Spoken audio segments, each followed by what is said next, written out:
बिस्मिल्लाहिर्रहमानिर्रहीम अस्सलामु अलैकुम रहमतुल्लाहि व बरकातुहू। How are you dear students? बेटा this is your science period and we will do the work book page number 4. So open page number 4. First recite दुआ रब्बी ज़िदनी इल्मा, O my lord increase my knowledge. This is page number 4. First बेटा write date and day over here. Then come to exercise number D. Living or non-living things. Find whether following are living or non-living things. Again read with me. Find whether following are living or non-living things. आपको कुछ चीज़ दी हुई है और आपको ये check करना है, ये मालूम करना है कि ये लिविंग थिंग है या नॉन लिविंग थिंग है. क्या चीज़ दी हुई है? ये जो पिक्चर नज़र आ रही है किस चीज़ की पिक्चर है? ये ट्रेन की पिक्चर है. तो ट्रेन हमें पता करना है, इसको हम रिसर्च करेंगे. साइंस पढ़ते हैं ना तो हम साइंटिस्ट बन जाते हैं. साइंटिस्ट पता है क्या करते हैं? रिसर्च करते हैं. तो हम रिसर्च करते हैं कि ट्रेन लिविंग थिंग है या फिर नॉन लिविंग थिंग है. ठीक है. Circle the right option. अब ये ऑप्शंस आपको दिए हुए हैं, इनको आपको यहाँ पर हम चूज़ करेंगे. Does it grow? हमें पता है ना कि ऑल लिविंग थिंग्स ग्रो. क्या ट्रेन ग्रो करती है?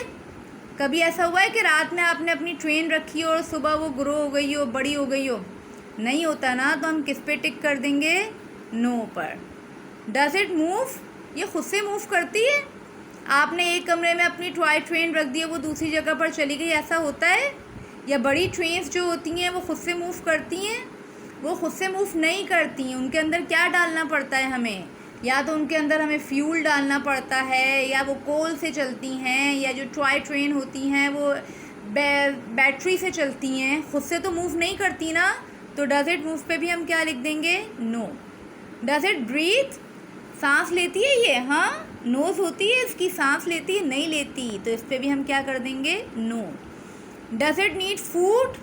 कभी इसको फूड दिया है आपने अपनी टॉय ट्रेन को? या जो बड़ी ट्रेन्स होती हैं कभी ऐसा हुआ है कि उनके लिए बिरयानी बनी हो, पिज़्ज़ा बना हो? नहीं होता ना. वो फूड भी नहीं खाती हैं.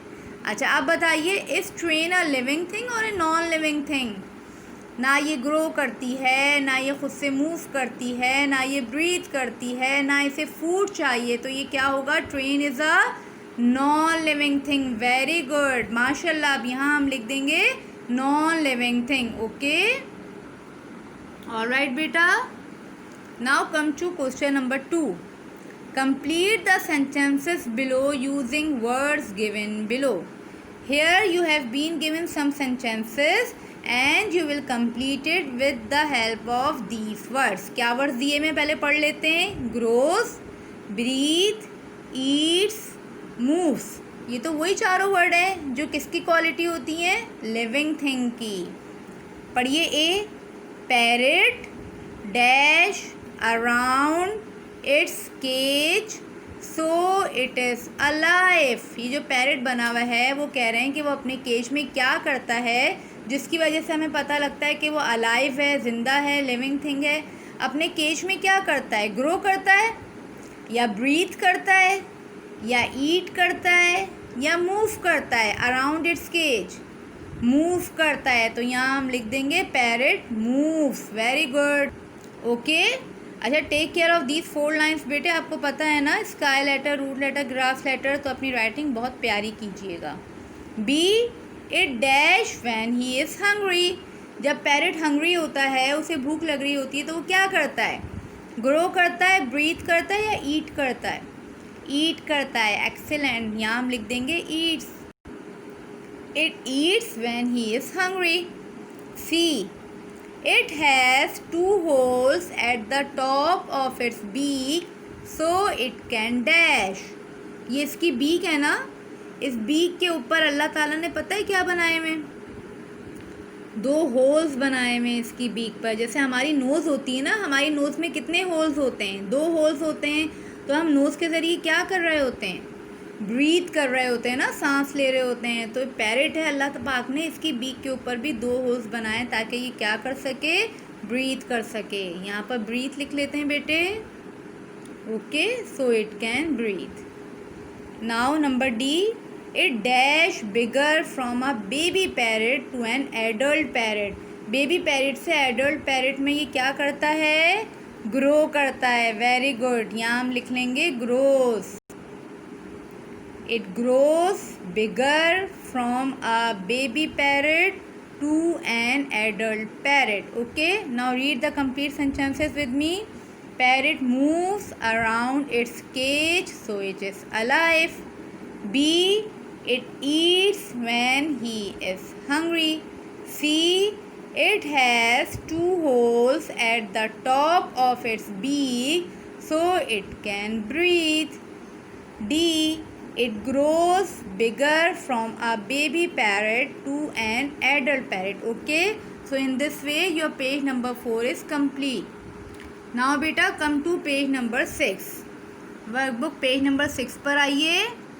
यहाँ पे डेट लिखिए और डे लिखिए और मेरे साथ पढ़िए। F, question 1, choose the correct answer.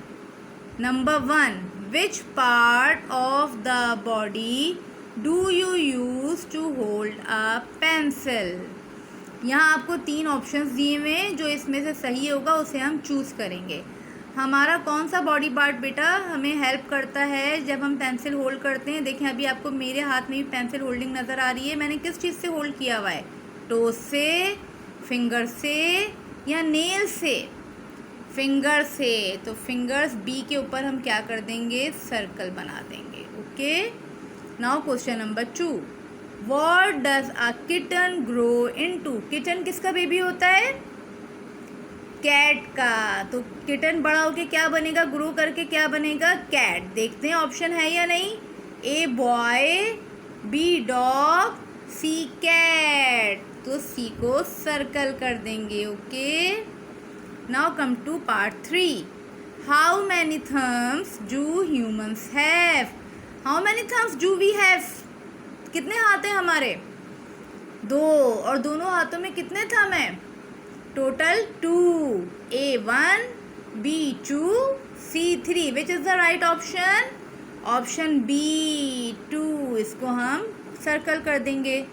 Number 4, which of these is a living thing? अच्छा, आपको 3 ऑप्शंस दिए हुए और उनमें से पूछा है कि लिविंग थिंग कौन सी है। ए बाईसाइकिल, बाईसाइकिल लिविंग थिंग होती है?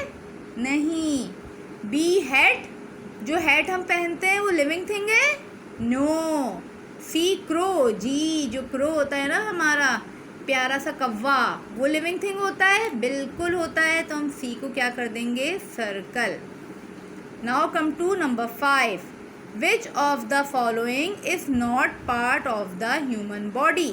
आपको ये कुछ ऑप्शंस दिए हुए और आपको बताना है कि ह्यूमन बॉडी का पार्ट क्या नहीं है। ए टेल, ह्यूमन बॉडी में टेल होती है? दुम है हमारी? नहीं होती है। अच्छा, बी हेड, हेड होता है? बिल्कुल होता है। सी नेक, नेक होती है? बिल्कुल होती है। तो क्या चीज़ नहीं है? Not part of the body?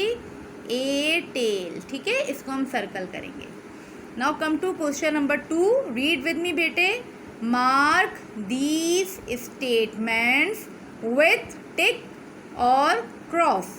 Here you have been given some statements और आपको क्या करना है? उन्हें टिक करना है या फिर क्रॉस करना है। ए क्या है? All human beings begin life as babies. हाँ, जितने भी ह्यूमन बीइंग होते हैं उनकी लाइफ कैसे स्टार्ट होती है? जब वो पैदा होते हैं तो क्या बेबी होते हैं या बड़े होते हैं? बेबी होते हैं। All human beings begin life as babies. ठीक है, बिल्कुल सही बात है। तो यहाँ पे हम क्या कर देंगे? टिक। बी पर आइए। All living things need air. जितनी भी लिविंग थिंग होती हैं, ह्यूमन बीइंग होते हैं, एनिमल होते हैं, बर्ड्स होते हैं, प्लांट्स होते हैं, सबको एयर चाहिए होती है। अगर एयर नहीं होगी तो हम सांस नहीं ले पाएंगे ना। बिल्कुल सही बात है, हमें एयर चाहिए। इसको भी हम टिक कर देते हैं। सी पर आइए। Human beings, plants and animals grow. जो ह्यूमन बीइंग होते हैं और जो प्लांट्स होते हैं और जो एनिमल्स होते हैं वो सब ग्रो करते हैं। पहले छोटे होते हैं फिर बड़े होते हैं। बिल्कुल सही बात है, इसको भी हम टिक कर देते हैं। Number D, all children look the same. सारे बच्चे एक जैसे होते हैं? आपके जितने भाई बहन हैं आप लोग सब एक जैसे हैं? आपके सारे क्लास फेलोज एक जैसे हैं? आपके सारे कज़न्स एक जैसे नहीं ना, हम सेम तो नज़र नहीं आ रहे होते ना, तो इसको हम क्रॉस कर देते हैं। And number E, plants do not need food to grow. Plants को फूड नहीं चाहिए होता ग्रो करने के लिए, चाहिए होता है। अभी हमने पढ़ा है ना कि जितने भी लिविंग थिंग होते हैं उन्हें फूड चाहिए होता है, तो प्लांट्स को भी फूड चाहिए होता है ग्रो करने के लिए। तो ये बात हमारी क्रॉस हो गई, वो कह रहे हैं कि प्लांट्स को नहीं चाहिए होता है, इसको हम क्रॉस कर देते हैं। ओके, सो बेटा in this way your page number 6 is also completed. Now complete page number 4 and page number 6। Okay, take care, अल्लाह हाफिज़, अस्सलामु अलैकुम रहमतुल्लाहि व बरकातुहू।